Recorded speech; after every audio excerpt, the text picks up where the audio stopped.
দিয়েছেন 10,000 মাদ্রাসা দিয়েছেন, দিতে পেরেছেন? কবে দেবেন? প্রতিশ্রুতি দিয়েছেন তো আপনি 10,000 মাদ্রাসা দেবো, গরিবদের ঘরে 15 লাখ টাকা দেবো, দিয়েছে? হ্যাঁ, কবে দেবেন? দেবার ক্ষমতা আছে? 15টা নয়া পয়সাই দিতেন তাহলে হ্যাঁ দিয়েছেন। আজকে আমি একটা মুসলমানের স্কলারের বক্তব্য শুনছিলাম, ইসলাম ধর্মে রেপ করাটা কোনো খারাপ কাজ নয়, ইসলাম ধর্মে মূর্তি পূজাটা খারাপ কথা। আল্লাহ নাকি বলেছেন রেপ করা কোনো খারাপ জিনিস নয়। আমাদের যারা কেস করার কথা একটা বলেছি, উনি শুনে বলছেন তার নামটা শুধু বলার দরকার ছিল অর্জুন সিংয়ের। আর যার কথা বলছেন এই অর্জুন সিংয়ের, এতে কোনো তালমান নেই। জাহেল ছাড়া কি? একবার তৃণমূলতে চলে যাচ্ছে, তৃণমূল থেকে বিজেপিতে যাচ্ছে, আবার বিজেপি সে তৃণমূলে যেতে তো হনুমানের মতো লাম মারামারি করার অভ্যেস, এই ডাউডাল করা অভ্যেস, বুঝলেন? সবচেয়ে বড় কথা হচ্ছে ধর্ষণটা ইসলাম ধর্মের মহাপাপ, কঠিন পাপ, কি বলেন? এই পাপ মালিক মাফ করবে না, কথা বলেন? আর এই মূর্খটা ইসলাম সম্পর্কে কোনো জ্ঞান নেই, এই কথা বলে একটা বিভ্রান্ত জিনিস ছড়িয়ে বেড়াচ্ছে। হ্যাঁ, মুসলমানদের ভাবাবেগে আঘাত দিচ্ছে, এটা এদের কালচার, এদের নিচার, কি বুঝলেন? এরা এইসব কার্যকলাপ করে বেড়ায়, বাংলার মানুষ তবে জানে এই লোকটাকে ভালো চেনে, কি বুঝলেন?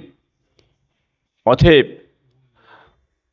বলার কিছু নেই, এর যে কার্যকলাপটা কি আছে, কিভাবে কি চলে না চলে, হ্যাঁ, এটা একটা হুররাস ইমাতমত করে বেড়ায়, মাস্তানি করে বেড়ায়। আর সে মুখ দিয়ে বলছে ইসলাম ধর্মে আপনার রেপ করাটা পাপ নয়, অপরাধ নয়। এই কথাটা কোনো মানুষ মেনে নেবে? কোনো ভারতবর্ষের কোনো মানুষ জাতি ধর্ম বর্ণ নির্বিশেষে কেউ মেনে নেয়? হ্যাঁ, এটা ইসলাম সম্পর্কে তো কোনো জ্ঞান নেই, মূর্খ। হ্যাঁ হ্যাঁ, জাহেলে মুরাক্কাব যাকে বলে, অশিক্ষিত ধরনের কথাবার্তা ছড়িয়ে বেড়াচ্ছে। অতএব এই কথাই নিয়ে আপনারা কোনো বিভ্রান্তের মধ্যে পড়বে না।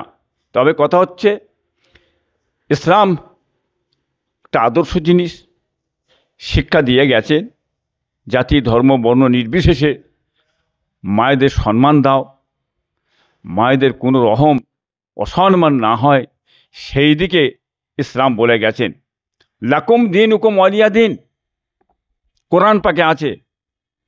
তোমার দিন তোমার কাছে, আমার দিন আমার কাছে, তোমার ধর্ম তোমার কাছে, আমার ধর্ম আমার কাছে, কি বুঝলেন?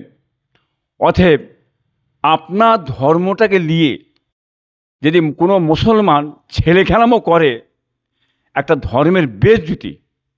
আমার ধর্মটাকে নিয়ে যদি কেউ মাথায় হিজাব দিয়ে, হ্যাঁ, রোজার মজলিসে বসে ইফতার করা, ঈদগার ময়দানে যে হ্যাঁ মানাজত করা, এটা একটা আমার ধর্মে একটা বেজ্জতি, অসম্মান করা। অতএব আপনি আপনার ধর্মে থাকেন, আমি আমার ধর্মে থাকবো।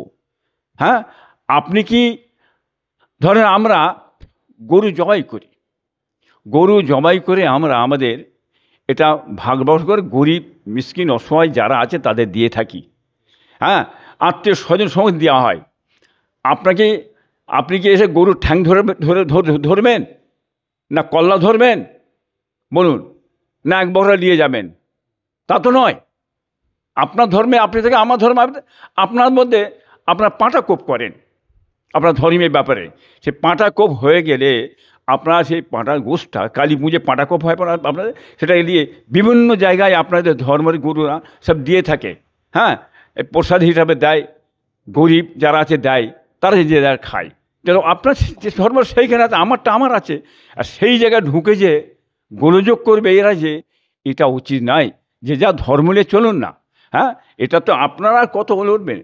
আপনাদের কালচার, বিজেপিদের কালচার সবসময় চাইছেন কি ধর্ম ধর্ম ধর্ম ধর্ম, মুসলমান মুসলমান, মুসলমানকে চিমটে করো, মুসলমানকে হারাও, মুসলমানকে বলো, উল্টো পাল্টা বলে একটা বিভাজন করে বেড়াচ্ছেন। এছাড়া কী করছেন আর কি? আপনারা কি করেছেন? আপনি বলেছিলেন 10,000 মাদ্রাসা তো মমতা বলেছিলেন, দিয়েছেন 10,000 মাদ্রাসা দিয়েছেন, দিতে পেরেছেন? কবে দেবেন? প্রতিশ্রুতি দিয়েছেন তো আপনি 10,000 মাদ্রাসা দেবো। আর বিজেপি সরকার আপনার বলেছেন, আপনি অর্জুন সিং সাহেব যেখানে আছেন বিজেপি, আপনার মোদি সাহেব বলেছিল প্রত্যেকটা বই পিছু 15 লাখ টাকা দেবো, 15 লাখ, 2 পয়সাটা নয়, বই পিছু গরিবদের ঘরে 15 লাখ টাকা দেবো। দিয়েছে? হ্যাঁ, কবে দেবেন? দেবার ক্ষমতা আছে? পুরনোটা নয়া পয়সায় দিতেন তাহলে বলে হ্যাঁ দিয়েছেন।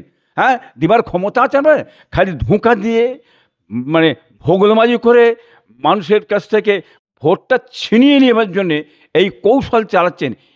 এইসব বগ্নিকে বন্ধ করুন, বগ্নি বন্ধ করে আসল কাজ করুন। ভারতবর্ষে এসছেন, এটা ভারত, হ্যাঁ, দায়িত্ব নিচ্ছেন, নেতা হয়েছেন, নেতা হয়ে জনগণের কাজ করুন। হ্যাঁ, শিল্প করুন, কর্ম করুন, কৃষি করুন, হ্যাঁ, আপনার মানে চাকরি বাকরি এই সমস্ত ব্যবস্থা করে দেন। মানুষের অভাব, খেতে পেচ্ছে না, কষ্টে পড়াছে, রাস্তাঘাট এই সমস্ত মানে জিনিসগুলো ফেরতভাবে করুন। করার ক্ষমতা নেই, খালি হ্যাঁ মুসলমান এই করেছে, মুসলমান, হিন্দু হিন্দু, পাকিস্তান, হ্যাঁ, মুসলমান এই করে করে দেশটাকে শেষ করে রসতলায় পাঠিয়ে দিয়েছেন তো। হ্যাঁ, আর একটা কথা হচ্ছে, কোথা খেতে রাম মন্দির নিয়ে হুড়োহুড়ি, লাফালাফি, দাবাদাবি, আমার এনআরসি কি বলে সিএ, হ্যাঁ, এসব এগুলো ছাড়ান না। কবে আর কি করবেন? খবর, হ্যাঁ, কথার কিছু নেই।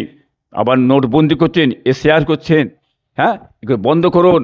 মানুষের দিকে তাকান, মানুষকে দেন, মানুষ খাবে কি সেই চিন্তা করুন, তাহলে মানুষ তুলে নেবে, মেনে নেবে। এই কাজে আর চিড়ে ভিজবে না, মানুষ বুঝে ফেলেছে। আপনাদের আর বেশি দিন চলবে না, ভোটে বুঝতে পারবে, ভোট হলে।